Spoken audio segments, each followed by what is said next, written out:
محرم شخص کا دوسرے شخص کی مونچھ وغیرہ بنانا، اس کا کیا حکم ہے؟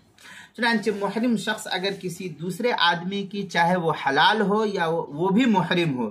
چاہے وہ احرام کو کھول دیا ہو چاہے وہ حالت احرام میں ہو، مونچھ یا ناخن وغیرہ کاٹ دے تو اسے چاہیے کہ کسی غریب کو کچھ کھانا وغیرہ کھلا دے۔ چنانچہ غنیۃ الناسک کے اندر ہے وَإِنْ حَلَقَ مُحْرِمٌ شَارَبَ مُحْرِمٌ أَوْ حَلَالَ أَوْ قَصَّهُ أَوْ قَصَّ مِنْ أَظْفَارِهِ